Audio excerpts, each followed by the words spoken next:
Longtemps, le bois a été la principale ressource du Gabon. Aujourd'hui, les revenus du pétrole ont arraché le pays à son Moyen-Âge africain pour le propulser d'un coup dans l'âge moderne.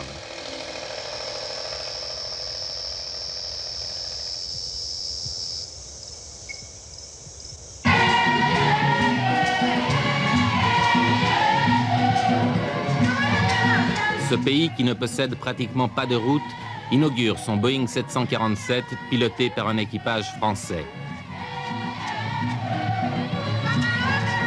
Le féticheur est là qui chasse les mauvais esprits du chemin d'El Hadj Omar Bongo, président de la République gabonaise. L'Afrique reste l'Afrique.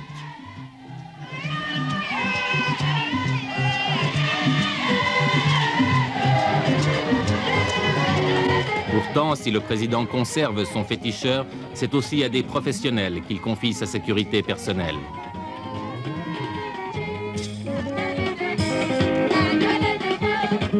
Comme dans la plupart des États africains, un parti unique, le Parti démocratique gabonais, dont les groupes d'animation sont de toutes les fêtes.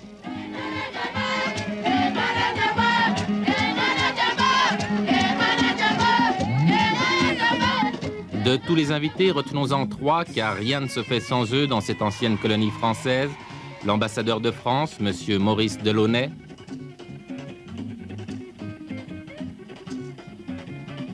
Le PDG de l'Uranium, M. Henri Basset. Enfin, le directeur général adjoint du pétrole, M. Fernand Poinboeuf.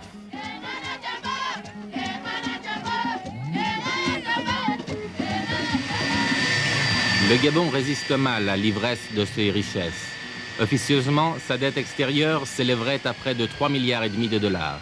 Ce Boeing lui coûtera 125 millions de francs suisses, mais le prix du prestige n'effraie pas le président Bongo, fervent adepte du libéralisme économique, qui a délibérément choisi la voie occidentale pour le développement de son pays.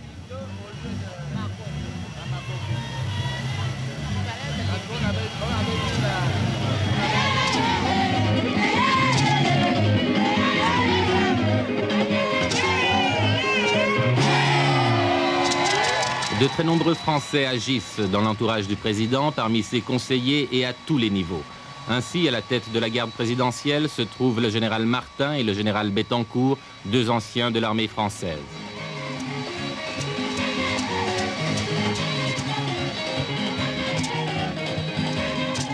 Et durant cette inauguration, ce sont également des militaires français qui, sur le toit de l'aéroport, assurent la surveillance. Mais pourquoi tant de Français au Gabon? Il se trouve, n'est-ce pas, que les circonstances de l'histoire ont voulu que, après l'indépendance, la présence française demeure au Gabon, et je dirais même se développe, puisque vous m'aviez demandé tout à l'heure quel était le nombre des Français, je vous ai répondu environ 25 000. Il faut que vous sachiez qu'il n'y avait que 5 000 Français au moment de l'indépendance. Il n'y a pas un chef-lieu de province ou de préfecture gabonais où vous ne puissiez rencontrer 4, 5, 10, 15, 100 ou 50 Français, vous voyez. Il y a des Français à peu près partout. Vous ramenez une plaque de pizza aussi. Merci. T'as l'oignon, ça? Poireau. Poireau. Oui, c'est tout poireau.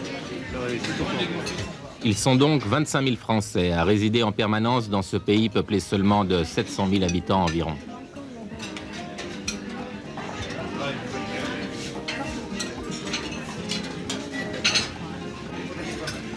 « 25 000 Français que l'on retrouve dans toutes les activités du Gabon.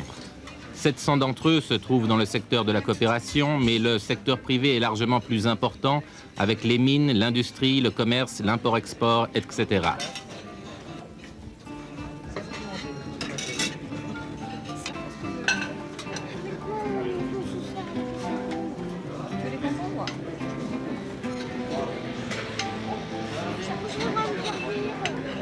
On les trouve aussi dans l'administration gabonaise et les sphères gouvernementales, sans oublier les forces de sécurité, armée, gendarmerie, police et garde présidentielle.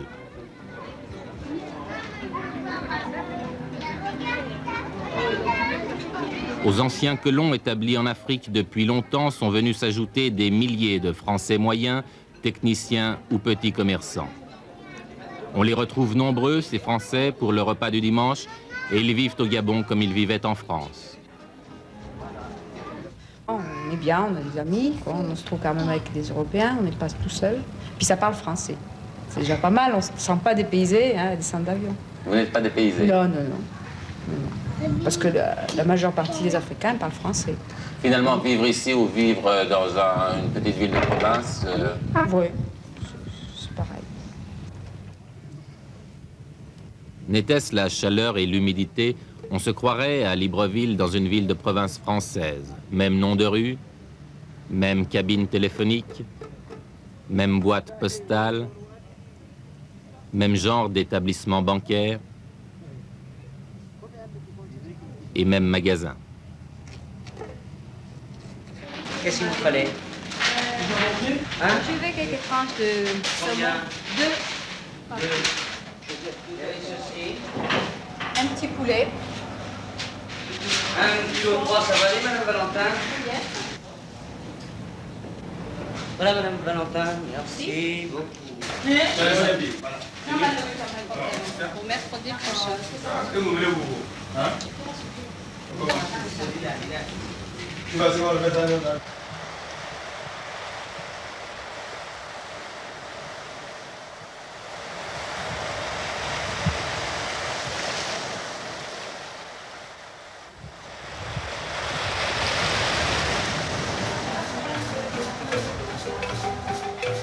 En Afrique, le Gabon fait partie des États dits modérés et ayant des relations étroites avec la France. D'autres pays sont demeurés depuis les décolonisations sous l'influence occidentale. Mais depuis 3 ans, une autre présence étrangère importante s'est manifestée sur le continent, celle des Soviétiques et des Cubains. Bien peu de pays africains peuvent être réellement considérés comme neutres et non alignés. Ce partage de l'Afrique donne lieu régulièrement à des conflits et la présence militaire étrangère, soit française, soit soviéto-cubaine, recouvre une grande partie du continent. Nous ne sommes la chasse gardée de personne. Mais nous avons des relations privilégiées avec la France parce que nous avons été d'abord une colonie française. Nous avons été colonisés par les Français. Nous avons comme langue officielle le français, nous avons comme langue nationale le français. Et puis nous estimons aussi que le français, jusqu'à présent, sont ceux qui nous aident le plus. Mais cela ne dit pas que nous sommes la chasse gardée de la France.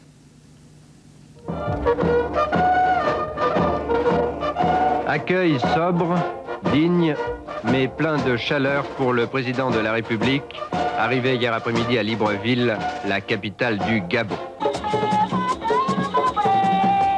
Le folklore, bien sûr, était présent, mais seulement pour rendre l'accueil plus amical.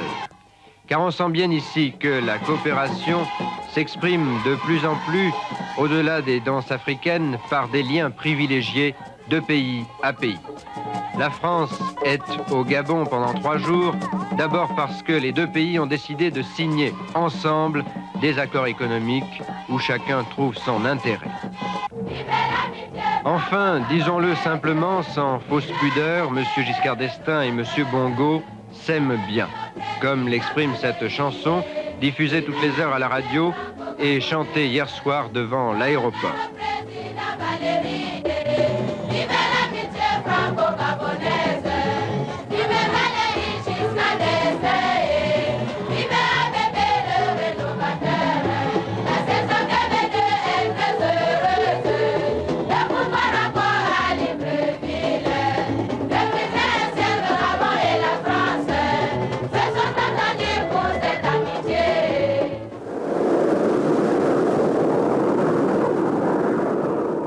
C'est au pétrole que le Gabon doit son boom économique. Il en est le second producteur d'Afrique noire.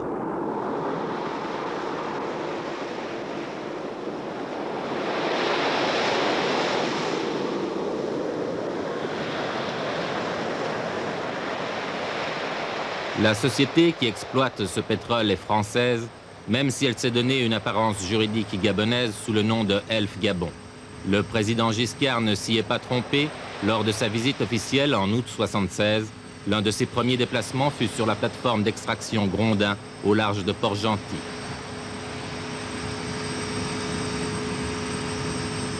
Les revenus que procure le pétrole par ses différentes sources d'imposition pour l'État gabonais est d'environ 60 à 70% des ressources de cet État.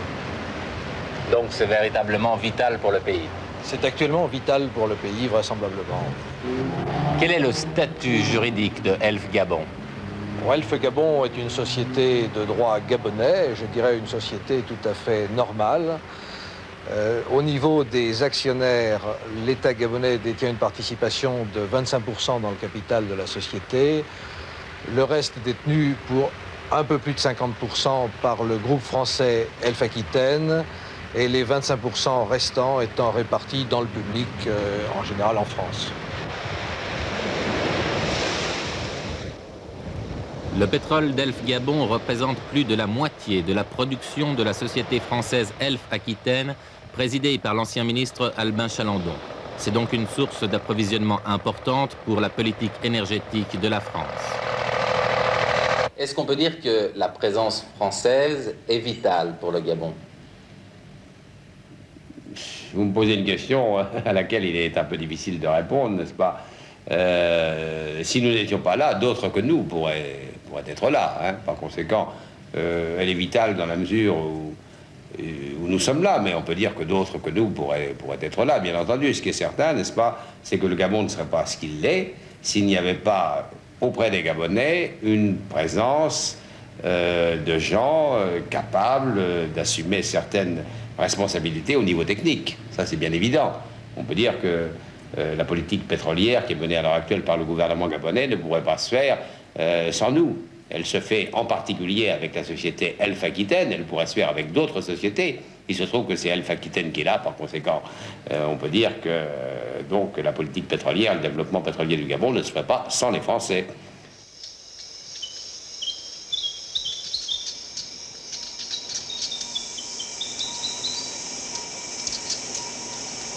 En faisant la richesse du pays, le pétrole révèle aussi son état de dépendance.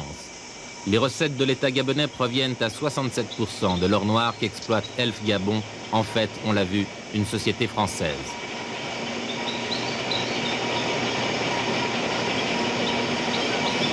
La fragilité de l'économie gabonaise est en outre liée à la découverte de nouveaux gisements. Or, il se pourrait que les réserves pétrolières soient épuisées dans moins de 10 ans. S'il y a une fuite sur cette vanne, hein?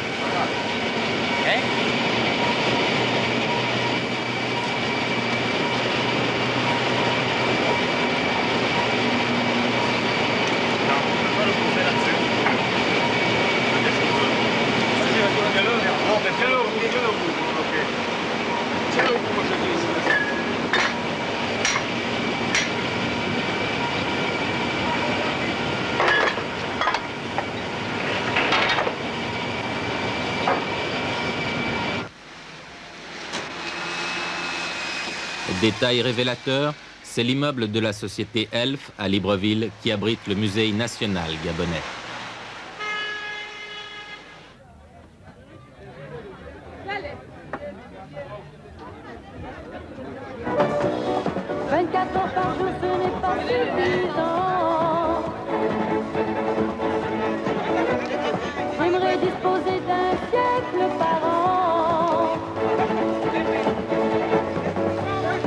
La France au Gabon, c'est aussi une culture qui s'infiltre jusque dans des lieux que ne fréquentent pourtant que les Africains, tel ce petit bistrot où les tubes de Sheila, de Claude François ou de Johnny Hallyday ont remplacé les rythmes traditionnels.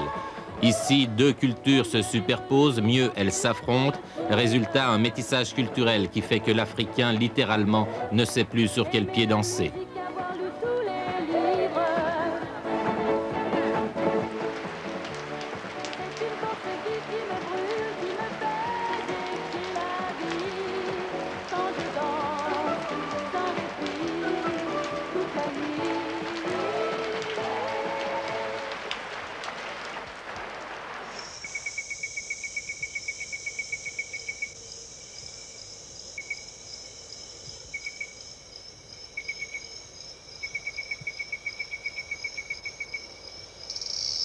Ici, circuit son français en provenance de Paris, FR3. Ici, circuit son français en provenance de Paris, FR3. Ici, circuit son français en provenance de Paris, FR3. Sur ces deux chaînes de télévision en couleur, le Gabon diffuse, telles quelles, toutes les informations internationales qu'il reçoit chaque jour de France par satellite. Accompagné par l'administrateur Rolf Lieberman, voici le Premier ministre et Madame Barr, celle-ci dans une robe dessinée par elle-même. Le programme comportait des extraits de Gisèle, de l'après-midi d'un faune et du spectre de la rose, tandis qu'arrivent Monsieur et Madame Chaban-Delmas. Soulignons que pour la première fois en Europe, le spectre était dansé par Mikhail Baryshnikov. Derrière Hugga, l'administrateur adjoint, voici, dans un superbe ensemble vert, la reine Margaretha, aux côtés du président de la République. Celui-ci, la poitrine barrée du grand cordon de l'ordre royal danois de l'éléphant, la reine portant, elle, le grand cordon de la Légion d'honneur. Puis, Madame Giscard d'Estaing en robe blanche de Pierre Cardin et le prince consort Henrik de Danemark. Vous suivez la télévision tous les soirs, tous les jours? Tous les jours, oui. Tous les jours pour les informations, puis enfin les programmes qui existent pour la soirée, quoi. Quand on est français et qu'on vit au Gabon et qu'on reçoit des nouvelles de France, c'est un peu se sentir comme chez soi? Ben, ça fait du bien d'abord, pour commencer. Ça permet de ne pas avoir perdu son pays de vue et d'avoir toujours un lien qui nous unit, si vous voulez, au pays. Et la télévision, pour ça, à mon avis, est quelque chose de sensationnel, quoi. Vous ne vous sentez pas trop dépaysé? Ben non, avec la télévision, non, puisqu'en fait, on a l'occasion tous les jours, enfin, plusieurs fois par semaine, de revoir les images de France, donc de se retrouver un peu comme chez soi.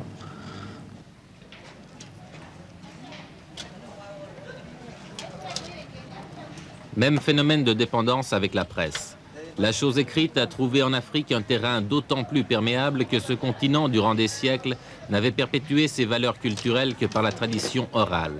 Souffrant de s'entendre répéter qu'ils n'avaient point de culture parce qu'ils n'avaient pas d'écriture, les Africains ont finalement adopté une culture écrite qui n'était pas la leur. Nous avons Jour de France, nous avons Paris Match, Express, Le Point. Nous avons aussi les détectives, tels que ici Paris-France Dimanche. Comme hebdomadaire, ce que nous avons. Nous avons aussi les modes de travaux qui sont des mensuels. Les arts et décorations qui sortent par 3 mois. Et nous avons les maisons françaises, telles que... Enfin, nous avons beaucoup de journaux, quoi, comme hebdomadaire et quotidien. Et tous les journaux qu'on a en France, finalement? La plupart, quand même, nous avons beaucoup de journaux français ici.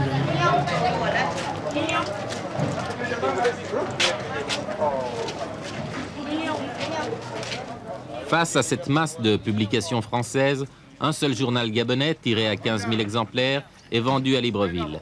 Il s'appelle l'Union et fait preuve d'une liberté de ton assez rare en Afrique. On va d'abord voir le journal du jour. La rédaction est composée en majorité de journalistes gabonais et de quelques Français. Pour la page 1 aujourd'hui, je crois qu'on peut penser à 2 grosses nouvelles. Une rubrique signée Makaya, Monsieur Tout-le-Monde, témoigne d'une certaine volonté critique. On s'y étonne, souvent avec humour, des privilèges de tels ministres, des anomalies constatées dans l'administration publique, ou encore, comme ici, de la persistance de l'esprit colonial. Ce mot cible se compose des lettres PTT et non pas OPT. L'office aurait-il peur de lui-même pour cacher ainsi son nom? Pourtant, en ce moment, l'hirondelle bleue fonctionne assez bien et assez rapidement. Et dire que l'on a passé toute une journée, la veille même du 17 août, pour restaurer ce vieux sigle des temps coloniaux et le peindre d'un bleu nuit se détachant à merveille sur la façade beige. Il y a là comme un anachronisme qu'il était facile d'éviter. Moi, Makaya, je pense qu'on pouvait tout de même profiter de ces travaux pour remettre les pendules à l'heure, pour moi.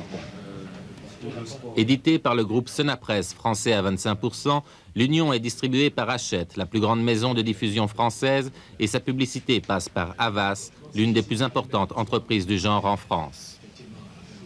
Radio, cinéma, télévision, Havas Gabon.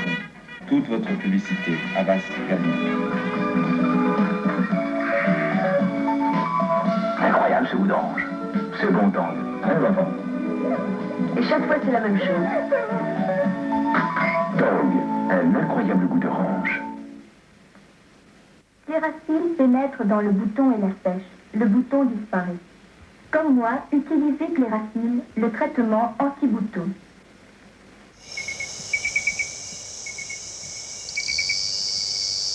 L'industrialisation et une urbanisation trop rapides ont engendré un dépeuplement et un appauvrissement des campagnes. Résultat, le Gabon ne produit pratiquement aucun des produits de base dont ses habitants ont besoin.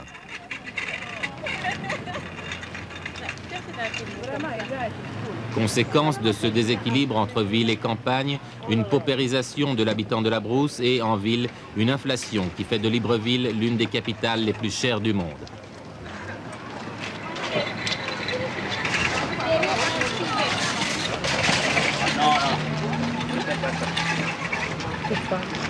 Cet hypermarché a fortement perturbé le petit commerce local. On y trouve les mêmes produits que sur le marché central, mais à des prix moins élevés, même si les Gabonais doivent prendre un taxi pour venir s'y approvisionner. Est-ce que ce magasin est rattaché à un groupe? Oui, l'hypermarché Mbolo est rattaché au groupe SCOA, lequel groupe SCOA a son siège en France. C'est une société française, c'est une multinationale qui a plusieurs départements, département magasin, distribution, département automobile, département équipement, département industrie. Et votre clientèle, ce sont principalement des Africains ou des expatriés français?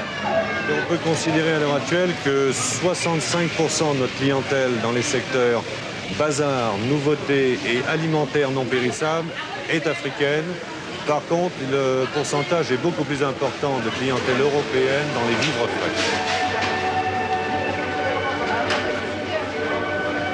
Tout ce qui est fruits et légumes viennent principalement de France.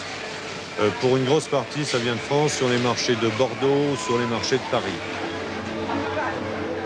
Bien, au Gabon, il n'y a pratiquement pas à l'heure actuelle de structure agricole réelle encore.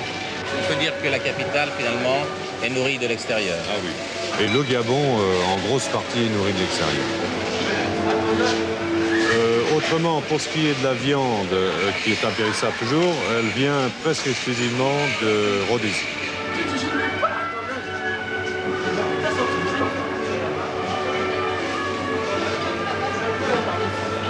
On a de gros fournisseurs en France parce qu'ici, on a quand même une clientèle, même africaine, qui est formée au goût français. Et sur ce point-là, on a beaucoup de mal quelquefois à modifier les structures de choix de consommation.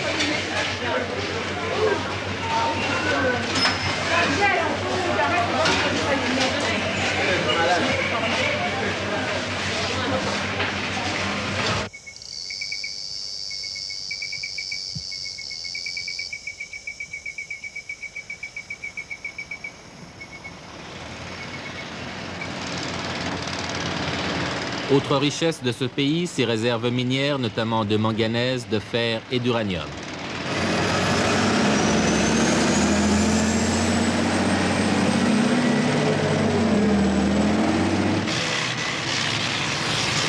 Toutes ces matières premières sont cependant soumises aux fluctuations des cours mondiaux et de la conjoncture. Ainsi, par exemple, si le manganèse est en perte de vitesse à cause de la crise de la sidérurgie, l'uranium, en revanche, est à la hausse depuis l'augmentation des prix du pétrole.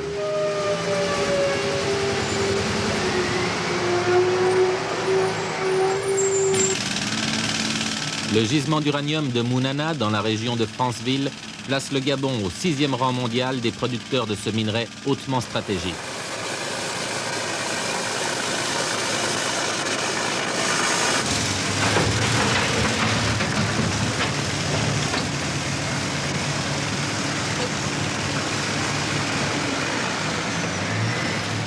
C'est la compagnie Comuf qui exploite depuis 20 ans l'uranium gabonais, dont la totalité de la production est acquise par 2 clients français, le Commissariat à l'énergie atomique et le groupe Uranex. Notre société est une société anonyme de droit gabonais, avec une participation de l'État à hauteur de 25%.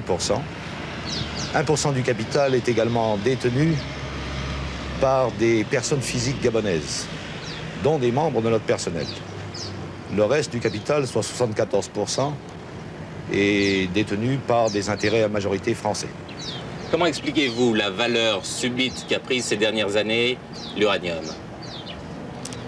Oh, tout est lié à la fois à la hausse du prix du pétrole, d'une part, et d'autre part à l'accroissement de la demande. Pour l'accroissement de la demande, vous savez que des programmes nucléaires sont développés dans tout le monde occidental, du moins pour ce que nous connaissons, depuis la dernière crise du pétrole.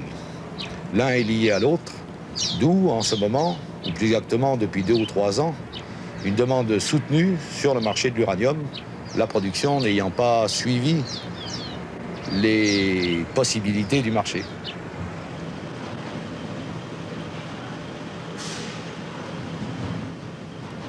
Le minerai brut est traité sur place pour être exporté sous la forme de yellow cake. C'est cette pâte jaune qui est l'objet de toutes les convoitises des sociétés industrielles engagées sur la voie nucléaire, car elle contient l'uranium métal et la Comuf produit chaque année 1000 tonnes de ce précieux métal.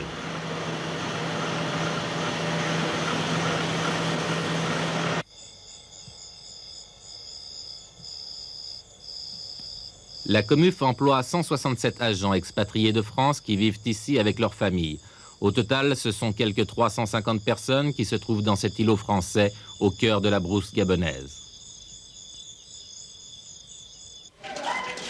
Les enfants des cadres de l'entreprise ont leur propre école avec programme et enseignants français. La proportion d'élèves noirs est révélatrice de la faible gabonisation des cadres.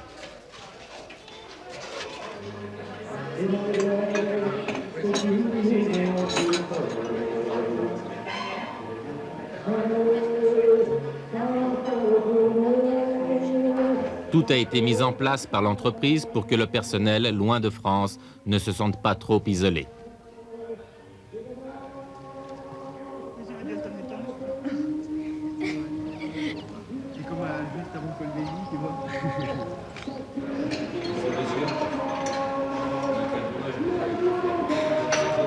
Au cercle de l'entreprise, toute la nourriture est importée de France.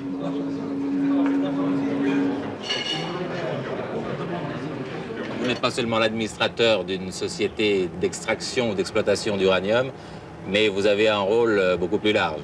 Oui, certainement.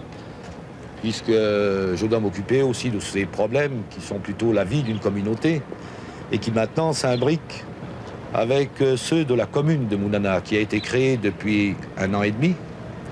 Et je suis également premier adjoint au maire de cette commune. En étant français, vous êtes premier adjoint au maire gabonais. Effectivement, j'ai été élu sur la liste du conseil municipal et ensuite désigné comme premier adjoint au maire.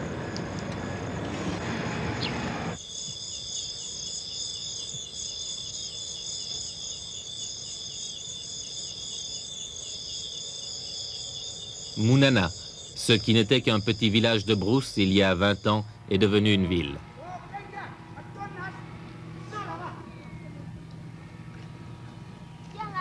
L'église, comme l'école ou l'hôpital, tout y a été construit par l'entreprise et les Africains du lieu, de la maternité au cimetière, dépendent du patron. Ici, à l'hôpital, soins et médicaments sont fournis gratuitement.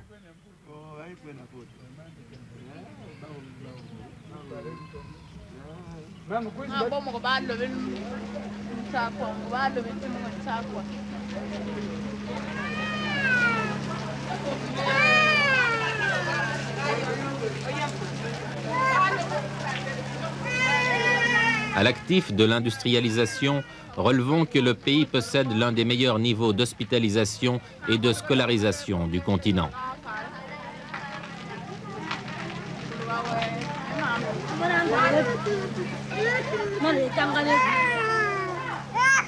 Le Gabon se place également au second rang africain pour le revenu annuel par habitant. Cela ne signifie pas toutefois que cette richesse soit équitablement répartie.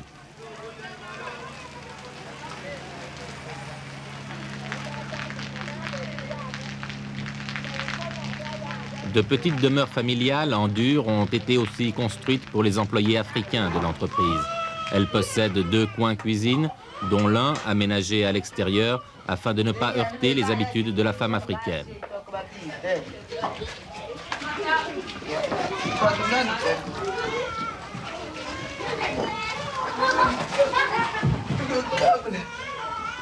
La maison, c'est la société qui vous la fournit? Oui. Vous avez combien de pièces? 3 pièces. 3 pièces. Et vous avez combien d'enfants? 6 gosses. Et vous vivez les 8 dans cette maison? Oui. Et puis la société, qu'est-ce qu'elle vous a fourni encore, en plus de la maison? La société nous fournit des meubles. La table, les 4 chaises, le frigo bien sûr. Et puis il y a un lit de mariée, un lit d'enfant. L'électricité, c'est payé aussi par la société? Oui, c'est payé par la société. Électricité, maison, hôpital, école, travail. La vie indigène a été radicalement modifiée en l'espace d'une génération par l'implantation de cette seule industrie. Seuls les Africains eux-mêmes pourront nous dire un jour si ce progrès venu d'ailleurs est un bienfait et si la tartine beurrée est meilleure que le manioc.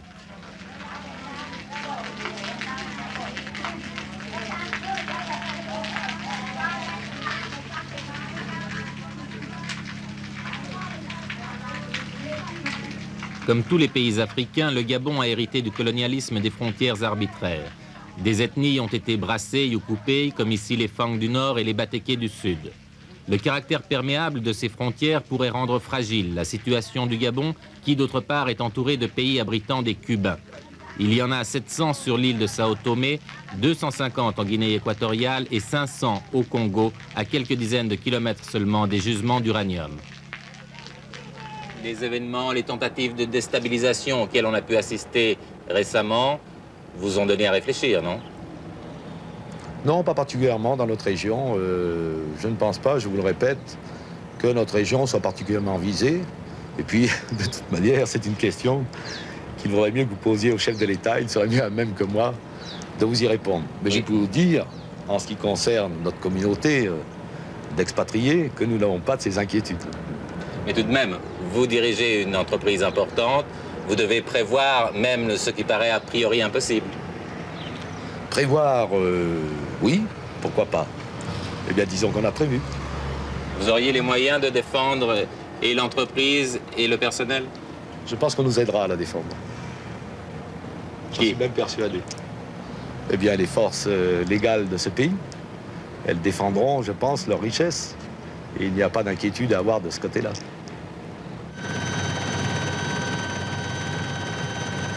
Mounana, bien sûr, ce n'est pas forcément Kolwezi.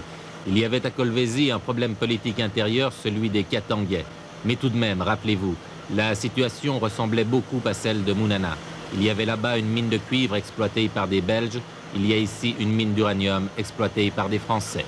Est-ce que cette présence militaire française dans votre pays, qui est là au titre des accords de la défense, est pour vous une garantie de sécurité? Pourquoi une garantie? Il garantit plutôt leurs frères français qui ont investi ici, mais ce n'est pas nous. On peut considérer que c'est une garantie de sécurité pour ce pays? Eh bien, je pense que c'est pas à moi qu'il faut poser la question, c'est au président de la République, mais je ne crois pas me tromper en répondant à sa place et en vous disant que le président, lui, considère que c'est une garantie de sécurité pour son pays. Et si je vous fais savoir que le président, à cette question, m'a répondu « Oh, vous savez, les Français, ils sont surtout là pour défendre leurs intérêts ». Alors là, il vous a peut-être répondu ça, évidemment. Mais enfin, je pense que ça n'est pas une réponse qui est tout à fait suffisante. Le président sait bien que nous sommes là peut-être... nous ne sommes pas là, en fait, pour défendre nos intérêts. Nous sommes là parce que ça a été prévu dans des accords de défense et parce que ça correspond aux options qui ont été choisies par le Gabon. Avec ou sans accord, à plusieurs reprises, la France est intervenue militairement en Afrique. 13 mai 1978, la deuxième guerre du Shaba éclate à Kolwezi. Venus de l'Angola, 2400 anciens Katangais s'emparent de la ville. Leur but, paralyser l'économie zaïroise et provoquer la chute du président Mobutu. Plus de 600 morts, l'opinion publique internationale s'émeut de ces massacres.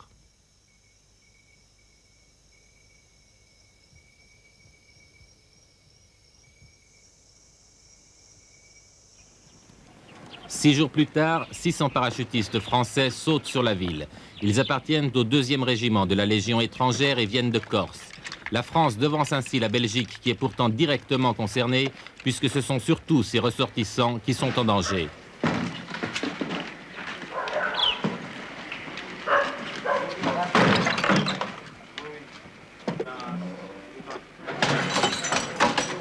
Sous le commandement énergique de l'ancien tortionnaire de la guerre d'Algérie, le colonel Philippe Hérulin, les paras-français libèrent la ville en quelques heures.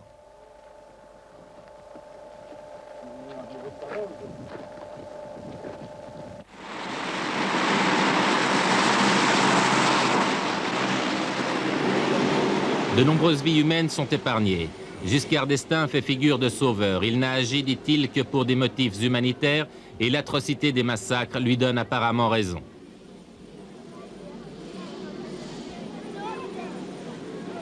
Pourtant, jusqu'au sein de la majorité parlementaire française, des voix s'élèvent contre cette intervention.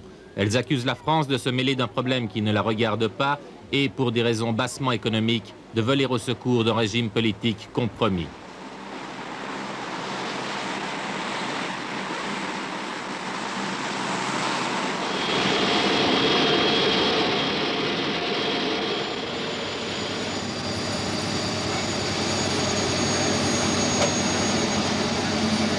C'est Paris qui a décidé l'intervention, mais les États-Unis ont également participé à l'opération en fournissant des avions de transport.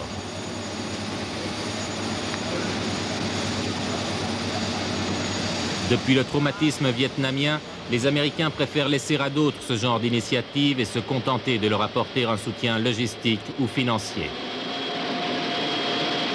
Nous sommes ici à côté de l'aéroport de Libreville et ce que vous voyez derrière moi, c'est le camp de Gaulle. Si ce camp de Gaulle se trouve précisément à côté de l'aéroport, ce n'est pas un hasard, c'est pour des raisons stratégiques, car en effet, le camp de Gaulle, c'est le lieu de stationnement des forces armées françaises au Gabon.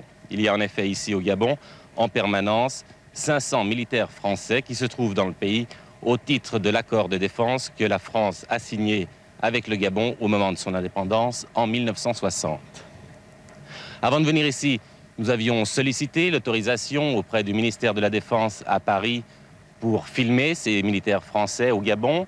Cette autorisation nous avait été accordée, mais en arrivant ici, et lorsque nous avons pris contact avec l'attaché militaire de l'ambassade de France à Libreville, nous avons appris on ne sait pour quelle raison, cette autorisation nous était maintenant refusée. Nous avons insisté auprès de Paris, mais nous avons essuyé un refus catégorique à 2 reprises. Donc, nous ne pourrons pas filmer ces militaires français. Pourquoi? On peut se le demander, car en effet, ces accords de défense n'ont rien de secret, mais il est vrai cependant que la France joue réellement un rôle militaire en Afrique. Sans doute n'aime-t-elle pas trop avoir à le montrer. En revanche, nous sommes parvenus à nous procurer ce film réalisé par l'armée française lors de manœuvres communes franco-gabonaises. L'exercice estuaire, exposé aux différents participants en présence du chef de l'État gabonais, le président El Hadj Omar Bongo, a pour but essentiel de vérifier notre capacité de répondre aux termes des accords de défense entre la France et le Gabon. Les transals de soutien sont immédiatement employés dans les opérations de parachutage. À l'intérieur, le truc, hein. Acheminés par DC-8 de l'armée de l'air, les éléments de combat des forces terrestres sont engagés aux côtés des unités gabonaises moins de 24 heures après leur mise en alerte en France.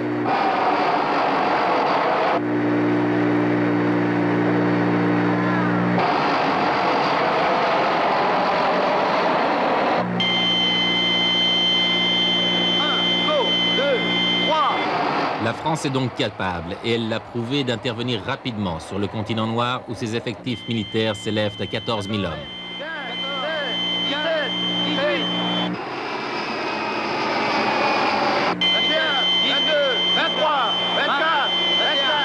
En Afrique, elle a signé des accords de défense avec 6 États, dont le Gabon, et des accords de coopération militaire avec 18 pays.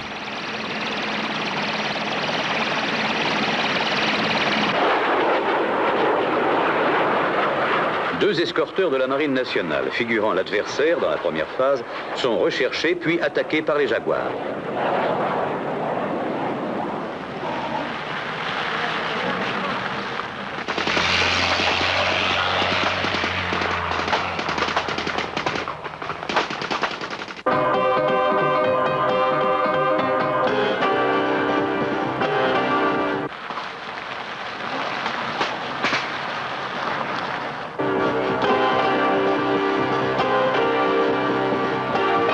On nous l'a dit au Quai d'Orsay, l'avantage de l'Afrique pour la France, c'est qu'avec 10 Jaguars et une compagnie, elle peut y mener une politique. Objectif 300 mètres après coup de rivière, attaque rasant. Estuaire 77, le rideau est presque tombé mercredi sur les opérations militaires.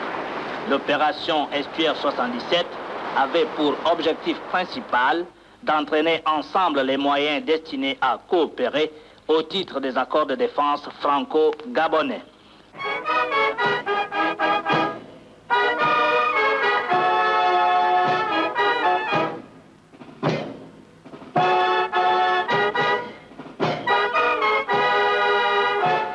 Lieutenant-colonel Pissochet. Lieutenant-colonel Pissochet, au nom du peuple gabonais, nous vous faisons chevalier du mérite gabonais.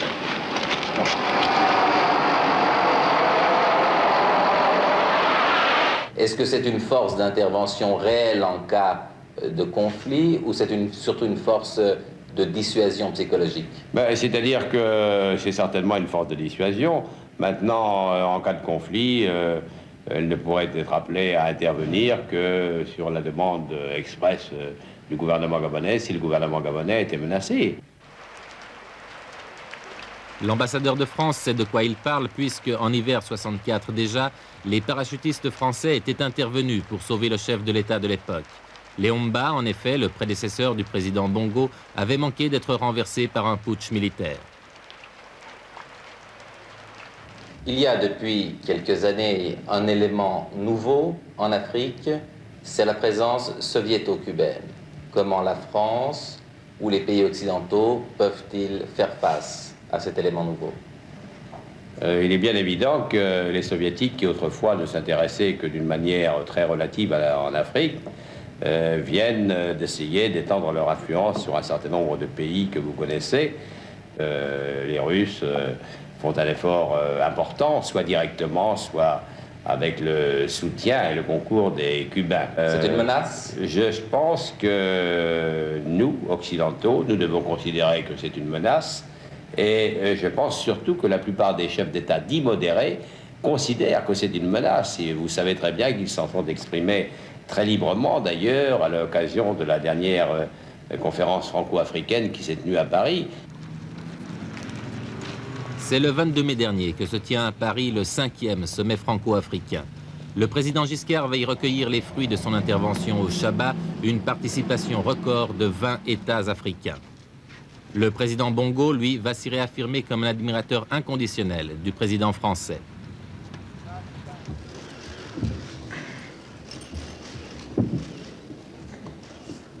Comment renforcer ce tissu fragile de l'Afrique et ensuite comment éviter qu'il ne soit déchiré par cette rivalité.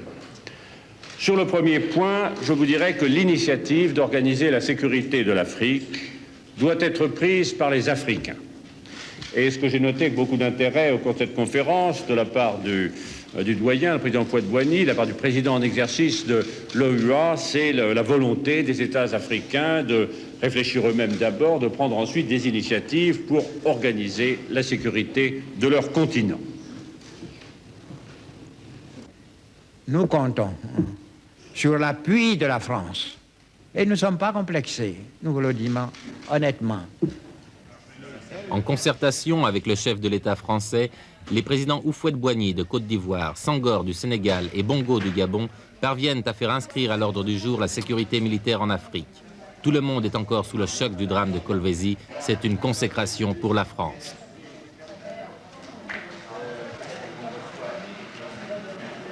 Ces pays modérés, précisément, se tournent plus volontiers pour tirer la sonnette d'alarme auprès de la France. Ils se tournent volontiers vers la France parce que la France était amenée au cours de ces derniers mois, même de ces dernières années, à prendre des positions assez nettes, n'est-ce pas, pour éviter justement que les menaces de déstabilisation qui sont en général le fait des soviéto-cubains ne puissent réussir. C'est dans ces conditions-là que nous sommes intervenus, comme vous le savez, une première fois au Chabat pour assurer les transports, une deuxième fois d'une manière beaucoup plus directe avec l'expédition de Kolwezi. C'est dans les mêmes conditions que nous sommes intervenus en Mauritanie, que nous sommes intervenus au Tchad. Hein. Alors évidemment, comme jusqu'à présent, nous avons été les seuls à intervenir directement. Il est bien certain que beaucoup d'États africains pensent que nous sommes véritablement les seuls, pour le moment du moins, à pouvoir leur apporter une assistance efficace lorsqu'ils se sentent menacés.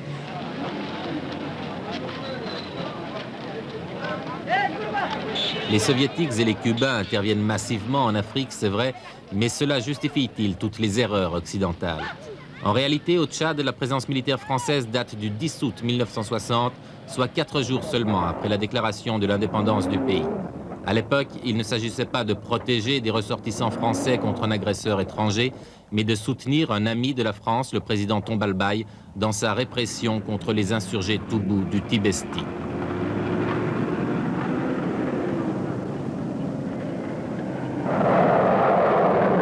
La politique des Jaguars, après un froid provoqué par l'affaire Claustre, a repris activement au Tchad en 1976 grâce à Jacques Chirac, alors Premier ministre. Officiellement, la France ne joue dans ce pays qu'un rôle strictement défensif. En réalité, ses intérêts économiques y sont prépondérants et il s'agit de ne pas les laisser tomber aux mains des rebelles soutenus et armés par la Libye du colonel Kadhafi.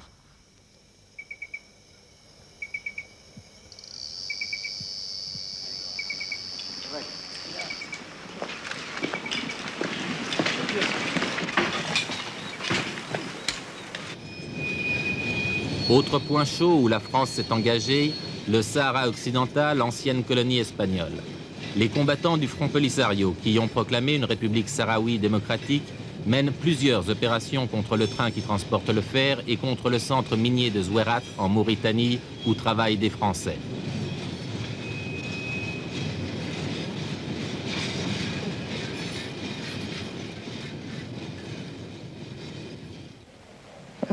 À la demande du gouvernement mauritanien, les avions français sont effectivement intervenus chez nous, à l'intérieur bien sûr de nos frontières, pour aider nos propres avions et nos troupes à repousser et à intercepter les colonnes algériennes qui ont attaqué les trains le 12 décembre et la localité de Tmimichat le 18.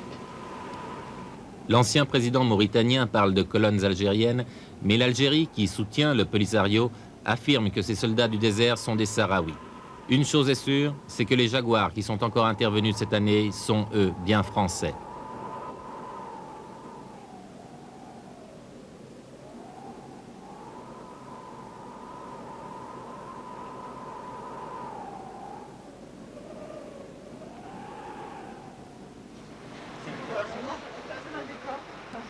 Dans cette Afrique tourmentée, le Gabon a le privilège d'être paisible. Sans opposition organisée, le président Bongo est parvenu à assurer une certaine stabilité à son régime politique, stabilité renforcée effectivement et psychologiquement par la présence française tant économique que militaire.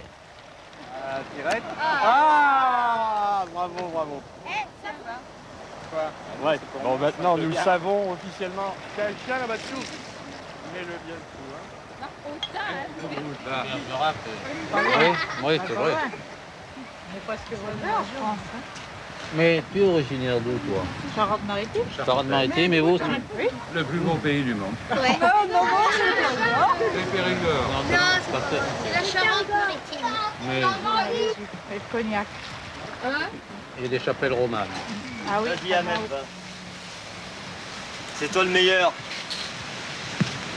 Oh, oh le vilain. Stop, stop, il y a de la place. C'est le meilleur, mon Dieu. Tu veux tirer? La concentration, là. Merci.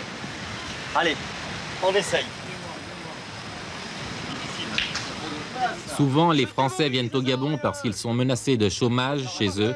Ils y trouvent également l'avantage d'être rémunérés en francs CFA, une monnaie qui vaut le double du franc français. Et l'Afrique, c'est un peu une porte de secours dans une situation économique difficile. Exactement, oui, surtout qu'actuellement, avec le chômage qu'il y a en France, je sais que mon mari est au chômage, et si on n'avait pas eu l'Afrique, ben pour nous, c'était catastrophique. Hein.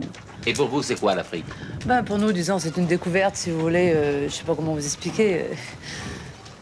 Si je peux vous parler franchement, pour nous, c'est la raison salaire. On vient faire du CFA en Afrique?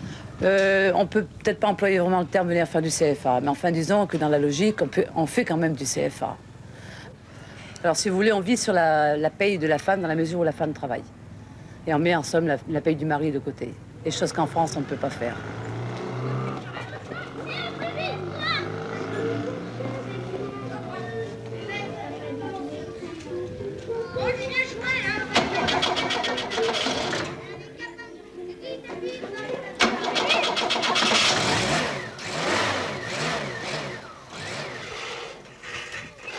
Qu'il s'agisse de coopérants techniques, de militaires ou d'employés du secteur privé, les avantages de la vie au Gabon ne manquent pas aux Français. D'ailleurs, ils ne s'en cachent pas et le reconnaissent volontiers. Et alors comment, vous êtes logé par votre entreprise? On est logé, l'électricité fournie, le gaz, tout est fourni. Les véhicules? Les véhicules. Les véhicules aussi? Pour le mari. Vous avez quelqu'un pour faire le ménage? On a une ménagère payée par la société. Donc c'est patin. Et patin pour une femme, quoi. Tous ces Français qui travaillent au Gabon en assurent la prospérité, mais ils contribuent aussi à le maintenir dans un état de dépendance. Un développement payé au prix d'une mainmise étrangère, c'est cela le néocolonialisme. Et le Gabon, chasse gardée de la France, en est l'illustration. Vous avez dit dans une interview, je crois, Monsieur le Président, la France est à la fois notre plus grand client et aussi notre plus grand ami. Effectivement. Je vais vous donner un exemple. Lorsque nous avons décidé de faire le chemin de fer transgabonais, parce que vous savez que dans ce pays où on prend l'avion, où on ne fait rien. Et nous avons donc décidé de faire un chemin de fer qui irait de Libreville jusqu'à Franceville, la province minière. Lorsque nous avons fait appel au gouvernement ami, seule la France était le premier à nous donner 100 millions de francs français, c'est-à-dire 5 milliards de francs CFA. Et c'est à partir de ce moment que les gens ont cru à notre chemin de fer. Et aujourd'hui, le Transgabonais se construit, pas avec des fonds de qui que ce soit, mais avec le fonds purement gabonais. Alors, des exemples comme ça, je vous en citerai beaucoup. Et c'est ce qui fait que nos relations sont privilégiées avec la France, et je n'ai pas peur de vous le dire, ni honte. Vous en avez une certaine gratitude. Effectivement. Ben, eux aussi, ils en tirent profit.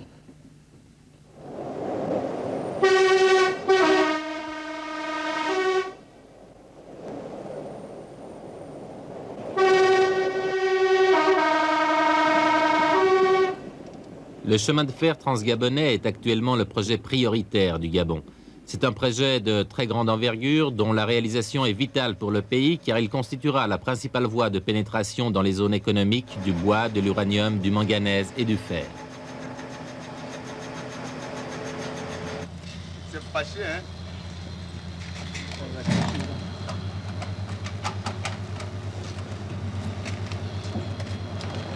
Putain, il va tout chier, mon Dieu.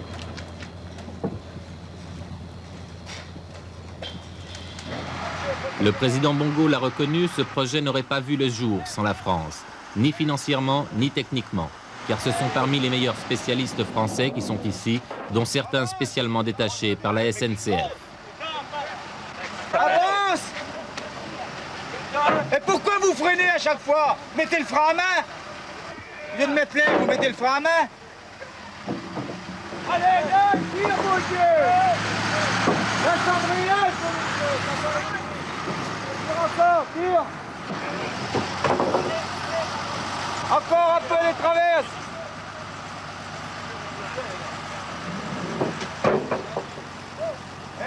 Le Gabon est un pays qui évolue sur le plan économique, c'est un pays qui s'équipe et qui a donc constamment besoin de gens d'un niveau intellectuel de plus en plus élevé. Alors autrefois, notre coopération était essentiellement orientée vers l'enseignement. Maintenant, nous sommes de plus en plus sollicités pour fournir des techniciens, soit des techniciens, enfin des ingénieurs, si vous voulez, soit des techniciens de l'administration, c'est-à-dire des financiers, des gens capables, si vous voulez, de rendre plus productive l'administration gabonaise. Des spécialistes. Des spécialistes. Alors, c'est ainsi, par exemple, que nous avons été amenés à désigner récemment un inspecteur général des finances, qui est en France un fonctionnaire de haut rang, n'est-ce pas, pour devenir le conseiller économique et financier du président de la République.